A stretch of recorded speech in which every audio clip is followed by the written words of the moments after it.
दरवाजे बंद नहीं हुए, हम किसी भी स्तर। सीएम उमर बोले, विशेष दर्जा बहाली का प्रस्ताव खारिज नहीं, ये जीवंत और वैध। जम्मू कश्मीर के मुख्यमंत्री उमर अब्दुल्ला ने कहा है कि विधानसभा में विशेष दर्जा बहाली का प्रस्ताव किसी ने खारिज नहीं किया है, ये पूरी तरह से जीवंत और वैध है। अभी इस पर दरवाजे बंद नहीं हुए हैं, इस पर हम किसी भी स्तर पर चर्चा के लिए तैयार हैं।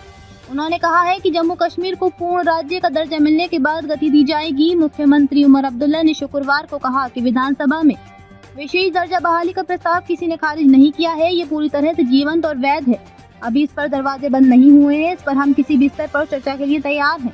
उन्होंने ये बात आज श्रीनगर के पोलो व्यू में आयोजित एक समारोह के दौरान पत्रकारों से बातचीत में कही। उन्होंने कहा, इस पर आगे की कार्रवाई की प्रक्रिया को जम्मू कश्मीर के पूर्ण राज्य का दर्जा मिलने के बाद गति दी जाएगी। हर वर्ग का अपनी उम्मीदें और आकांक्षाएं होती हैं। आरक्षण नीति को लेकर उठ रहे सवालों पर उन्होंने कहा कि हर वर्ग का अपनी उम्मीदें और आकांक्षाएं होती हैं। आज जम्मू में आयोजित कैबिनेट बैठक में इस मुद्दे को सर्वमान्य समाधान के लिए आरक्षण नीति की समीक्षा के लिए एक कैबिनेट उप समिति का गठन किया गया है। समिति आरक्षण के संदर्भ में सर्वोच्च न्यायालय के दिशा निर्देशों के आधार पर आरक्षण नीति की समीक्षा करेगी और समयबद्ध अवधि में अपनी रिपोर्ट देगी। हम इस नीति को युक्ति संगत बनाना चाहते हैं। कश्मीरी राजनीतिक कैदियों की रिहाई संबंधी सवाल के जवाब में मुख्यमंत्री उमर अब्दुल्ला ने कहा कि मौजूदा परिस्थितियों में कानून व्यवस्था का विषय केंद्र सरकार के पास है। फिलहाल हमने सरकारी नौकरियों और पासपोर्ट के लिए सत्यापन प्रक्रिया को आसान व उदार बनाने के लिए प्रयास किए हैं। जब हमें पूर्ण राज्य का दर्जा मिलेगा, हम राजनीतिक कैदियों की रिहाई पर भी काम करेंगे।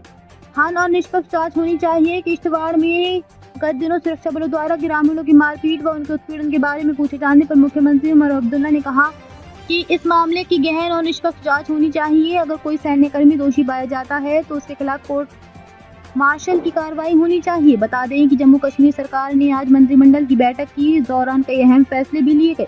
आरक्षण नीति को लेकर खास तौर पर अहम फैसले लिए गए हैं। इसके लिए उप समिति गठित की गई है।